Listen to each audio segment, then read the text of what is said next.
नागपूर महानगरपालिकेतील सत्ता पुन्हा एकदा आपल्या ताब्यात घेणाऱ्या भारतीय जनता पक्षानं यावेळी एक नवा आणि वेगळा प्रयोग केलाय। मनपाच्या सत्तेची धुरा महिलांच्या खांद्यावर देण्यात आली आहे। नागपूर मनपाच्या इतिहासात पहिल्यांदाच महापौर, उपमहापौर तसंच स्थायी समिती अध्यक्ष ही तीनही महत्त्वाची पदं महिलांकडे असणार आहेत। हा निर्णय राजकीय वर्तुळात चर्चेचा ठरत असून मुख्यमंत्र्यांनी आपल्या गृहनगरात लाडक्या बहिणींना दिलेलं रिटर्न गिफ्ट म्हणूनही या निर्णयाकडे पाहिलं जात आहे।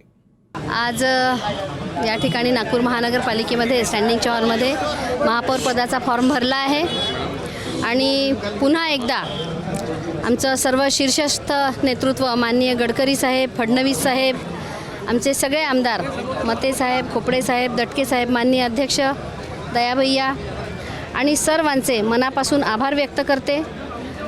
शहराची एक म्हणजे सन्मान देत असतानाच एक मोठी जबाबदारीसुद्धा त्यांनी दिली आणि ती जबाबदारी पाडत असताना या सर्वांच्या मार्गदर्शनात शहर चांगलं करण्यासाठी, नागरिकांना सुविधायुक्त होईल या अर्थाने प्रयत्न करण्यासाठी निश्चितपणे मनापासून आणि सर्वांच्या मार्गदर्शनाने प्रयत्न करेन एवढं आपल्या साक्षीने सांगते।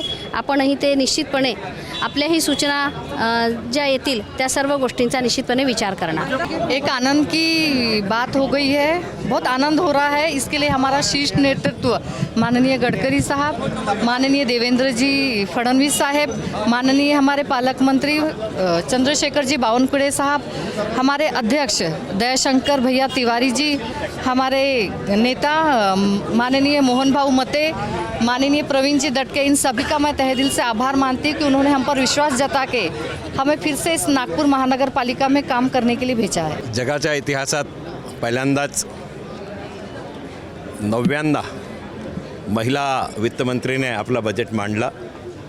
आमची सनातन परंपरेप्रमाणे देवीचे आम्ही 9 स्वरूप मांडतो आणि प्रत्येक बजेटमध्ये वेगवेगळा देवीचा स्वरूप निर्मलाताईचा दिसला आपल्याला।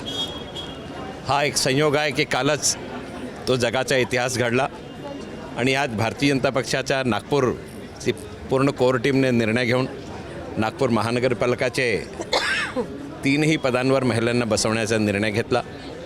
महापौर म्हणून नीताताई ठाकरे, उपमहापौर म्हणून लीलाताई हाथीबेड आणि स्थायी समिती अध्यक्षचं नाव आम्ही ज्या दिवशी इलेक्शन आहे त्या दिवशी घोषित करू, पण ते सुद्धा महिलाच आहे आमचे। या दृष्टीने भारतीय जनता पक्ष फक्त भाषणातच नव्हे तो प्रत्यक्ष कृतीत महिलांच्या हातांना सत्ता देत आहे। हा संदेश नागपूर हा देशाची हृदयस्थली असल्यामुळे संपूर्ण देशाला देण्याचा प्रयत्न आम्ही केलेला आहे।